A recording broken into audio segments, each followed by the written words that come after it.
Hey everybody, it's Miss Fisher-Bellman in the library. Today we are going to look at a diverse collection of poetry books. Now, I know what many of you are thinking. Poetry. Poetry can feel really overwhelming to a lot of us. We think of it as stuffy and inaccessible, and we have to talk like this through our nose. It's this nasal dribble that's almost incomprehensible. However, poetry is so much more than that. There are whole novels written in poetry called novels in verse and even memoirs in verse. Some collections document history, while others focus on a specific theme. Today we are going to look at 6 distinct poetry collections, all with different purposes. And I want to share one poem from each collection to give you an idea of what they are all about. And at the end of the book talk, I'm going to show you how to access collections via Sora, poetry collections via Sora, our online reading platform. And I'm also going to show you how to add the Cincinnati and Hamilton County Public Library to your Sora account so that you can find even more poetry books. You don't need a library card at all. It'll be super easy, and we can all do it pretty quickly. So let's go ahead and get started. The first book we're going to look at today is a novel in verse, and it is by Elizabeth Acevedo, and it's called The Poet X. Xiomara Batista cannot hide. Her body gets her attention she can never escape. Her greatest release is in the pages of her journal and her new lab partner, Amon. But Sio's mother only wants her worried about confirmation class and God's place in her life. This novel in verse by Dominican-American author Elizabeth Acevedo explores the challenges of finding one's identity even when it doesn't fully align with parental expectations, especially as a first-generation American. The Poet X is an amazing award winner. It has won the National Book Award for Young People's Literature, the Michael L. Prince Award, the Pura Belpré Award, the Carnegie Medal, the Boston Globe Horn Book Award, and the Walter Award. Acevedo's work is obviously stellar. She even won the National Poetry Slam. Her most recent novel in verse, Clap When You Land, was published in May of 2020 and is also getting incredible recognition. If you don't select Acevedo's work for your independent reading this time around, be sure to circle back to her. She's definitely worth the read. Now, I want to be sure to share at least one poem with you from the Poet X, and that is called Mommy Works. Let's go ahead and give it a try. Mommy works, cleaning an office building in Queens, rides 2 trains in the early morning so she can arrive at the office by 8. She works at sweeping and mopping, emptying trash bins, and being invisible. Her hands never stop moving, she says, her fingers rubbing the material of plastic gloves like the pages of her well-worn Bible. Mommy rides the train in the afternoon, another hour and some change to get to Harlem. She says she spends her time reading verses, getting ready for the evening mass. And I know she ain't lying. But if it were me, I'd prop my head against the metal train wall, hold my purse tight in my lap, close my eyes against the rocking, and try my best to dream. That's from The Poet X by Elizabeth Acevedo. We started with a novel in verse, and next up we're going to look at a memoir in verse. This memoir in verse is by Laurie Halse Anderson, and it is called Shout. Laurie Halse Anderson is a prolific young adult author. However, she switches lanes from her typical fiction prose to memoir in verse in Shout. Anderson, whose most famous novel is titled Speak, tells her story from before her birth to modern day. Her life path was forever altered when she was raped by a friend at age 14. And if you haven't read Speak, which you should, it's a fantastic book, that is also the main story of the main character, Melinda. This memoir emphasizes her anger at the perpetrator and how so many of her readers confide in her after reading her work that they've experienced something similar. She elucidates the widespread problem of sexism and violence against women throughout the memoir. This compelling read is heavy and contains images of violence, especially sexual violence. However, like her other works, Her messages of hope and empowerment will leave you wanting more. We are going to look at an example from a poetry example from this book as well. And this poem is based on a real life photo that was taken in 1985. The poem is called Danuta Danielson. And in the background you will see the poem, and the story of the story of the photo is the poem itself. Let's go ahead and have a look. Danuta Danielson from Shout by Laurie, Halse. We're all born to fight, but few are ever trained. Instead, they tell us, be nice. Danuta's mother survived a Nazi concentration camp alive, but scarred. So when the Nazis marched through her Swedish town in 1985, Danuta hauled back and smacked a Nazi in the head with her purse. It was a big purse. She snapped, they said. Couldn't take it anymore, reached her breaking point. We should teach our girls that snapping is okay instead of waiting for someone else to break them. That's from Shout by Laurie, Halse. So our first was a novel in verse. The first book we looked at was a novel in verse. The second, memoir in verse. And now we're going to look at a collection based on a historical event. And this is Marilyn Nelson's A Wreath for Emmett Till. A Wreath for Emmett Till, told in sonnets, reflects the vicious lynching of Emmett Till in 1955.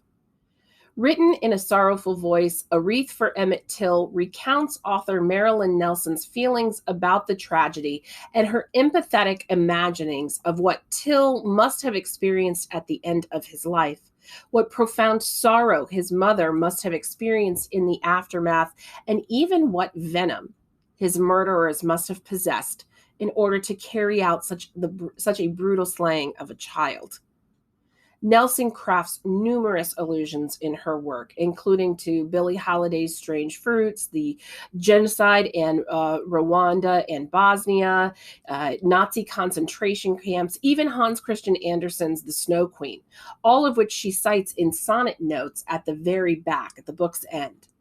Written in a heroic crown of sonnets, A Wreath for Emmett Till contains 15 sonnets that are linked together when the last line of one sonnet becomes the first line of the next. And then all of those first lines become the final sonnet, rounding out the heroic crown. If you select this book, you might be surprised when you get it. It looks like a children's picture book. However, don't be fooled by its appearance. The structure, subject matter, theme, allusions are all incredibly powerful and sophisticated. Definitely not a children's book. Let me share one of these sonnets with you to give you an idea of what the book is like. This is from A Wreath for Emmett Till by Marilyn Nelson.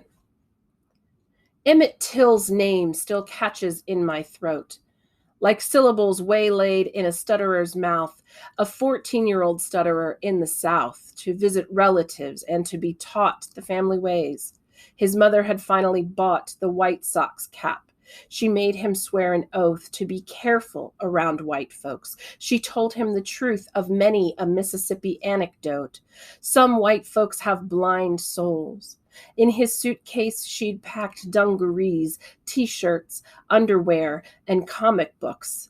She'd given him a note for the conductor, waved to his chubby face, wondered if he'd remember to brush his hair. Her only child, a body left to bloat. That's from A Wreath for Emmett Till by Marilyn Nelson. Our next collection is a little bit more traditional. It is poetry organized by one author around one theme.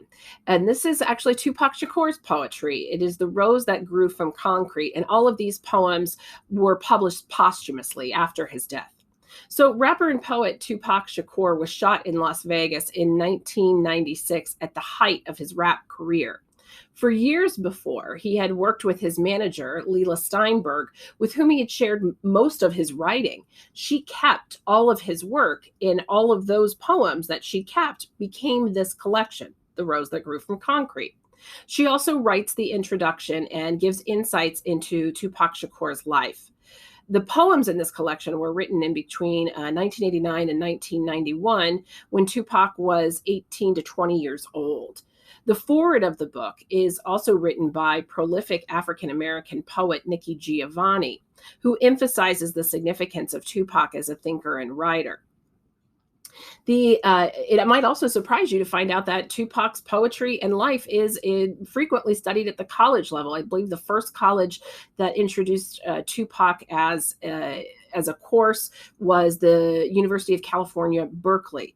So I want to give you an insight into these poems by reading you one. And this one is called Liberty Needs Glasses, which has a ton of allusions in it, especially to 1980s politics. So if you're into politics, you might want to have a look at some of these names to find out their connections, but the overall significance is pretty clear. Let's have a look. Liberty Needs Glasses, from the Rose That Grew from Concrete by Tupac Shakur. Excuse me, but Lady Liberty needs glasses, and so does Mrs. Justice by her side. Both the broads are blind as bats, stumbling through the system. Justice bumped into Matulu and tripping on Geronimo Pratt, but stepped right over Oliver and his crooked partner Ronnie. Justice stubbed her big toe on Mandela, and liberty was misquoted by the Indians. Slavery was a learning phase, forgotten without a verdict, while justice is on a rampage for endangered surviving black males. I mean, really, if anyone really valued and cared about the masses, they'd take them both to Penn Optical and get 2 pair of glasses. That's from The Rose That Grew from Concrete by Tupac Shakur. The last book we're going to look at is by a poet laureate. A poet laureate is a position selected annually by the Library of Congress, and the poet laureate is responsible for lectures, bringing poets to the Library of Congress, and organizing some kind of event or project to raise awareness on some issue in poetry involving content or representation. They are paid a stipend of roughly $40,000, but they are allowed to work on their own independent work as well while they serve as poet laureate. The 2007 poet laureate was Charles Simic, who has won the Pulitzer Prize and published 20 books, including the collection we're going to talk about today, The Lunatic. This collection, published in 2015, contains Simic's dry-witted melancholy to explore themes of simplicity and mortality. He invokes pastoral images with many tree motifs. Simic uses this very beautiful, crisp language, these images that are just absolutely stunning in your brain, sometimes mildly bawdy, sometimes exploring the periphery of sanity. Simic's work will allow you to escape, but not weigh you down with that esoteric extremism we sometimes associate with poetry. I want to share with you one of these poems from The Lunatic, and this is called Night Music. Night Music, from The Lunatic by Charles Simic. Little brook, running past my house, I like the tune you hum to yourself when night comes and only the 2 of us are awake. You keep me company so I don't fear the darkness round my bed and the thoughts in my head flying crookedly like bats between the old church and the graveyard. That's Night Music, from The Lunatic by Charles Simic. So below the video, there is a link to a collection of even more poetry titles for you to explore. But getting your hands on a poetry book might be a little bit tricky. So let's have a look together at how we can find some poetry books from the comfort of your own home. So getting your hands on a poetry book might be a little bit trickier than getting your hands on a novel. It might not just be sitting on your shelf at home. So let's talk about how you can get a collection of poetry. You're going to start at our Schoology page, click Destiny Discover. When that pops up, you're not going to need to log in here. All you need to do is click Sora, the little blue dude there. Select Walnut Hills High School. Advance forward. This is going to take you to Clever. Log in with your Clever account, and this will automatically drop you into Sora. Okay, now this is our collection. It says Hamilton County Cooperative. That's what we're a part of. It has some poetry books on it. Actually, let's do a quick search. We can just search poetry here and see what we got. We end up with 40 ebooks. Okay, so a decent amount. But let's add Hamilton County Library and see what happens. So, I'm going to add a library in that right-hand window. I'm going to type in Hamilton and Cincinnati because our library has both those words in it. This is my library. I'm going to choose it. All right. Now it has added this collection as well. So here I'm also going to do my poetry search and see I'm getting a great deal more. Now there are 1,025 books available to me as opposed to just the 40. You can toggle between these by just going over here and switching the little green dot to whichever you choose. Okay, you can also limit your search or alter your search a little bit in this refine category. You'll see there's juvenile fiction here. That's not something you really want. So you want to go into your audience. You're going to want general adult. And actually, I X'd off general adult. Let's go ahead and X off juvenile and add that back in there. So now I'm down to 648 books that are either adult or teen audience based. Now, you're also going to want to make sure you're looking at American poets. You could refine your search and add American there. Let's just go ahead and check one out and see how we do this. So if we click Birds and Dreamers and say we want to borrow it, it's now going to ask you to sign into your library. And here you're going to select Cincinnati Public Schools. Okay, sign in using Cincinnati Public Schools. Bounce you back to Clever real quick. And now you can borrow it. Okay. Remember, you can also search novels in verse. Memoirs in verse are a little bit trickier to search. So if you want to read a memoir in verse and you can't find the one you're looking for, pop into library office hours and we will help you find it. Or if you know the title, you of course can search by title. Hopefully this helps you find a book that you are looking for. As always, we are always in those library office hours, and we are so excited to see you whenever you can make time available to see us or if you have a question. Happy reading, y'all.